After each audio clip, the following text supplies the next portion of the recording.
ఆశ ఆశగా అడిగింది మాతో సావాసం, హాయి హాయిగా నవ్వింది మాతో సంతోషం.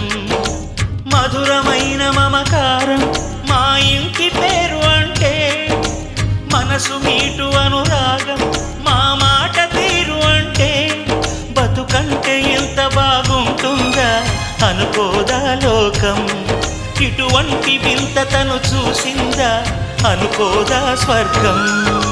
సరే పమాగరే సరే సరే సా, ఆశ ఆశగా అడిగింది మాతో సావాసం, హాయి హాయిగా నవ్వింది మాతో సంతోషం.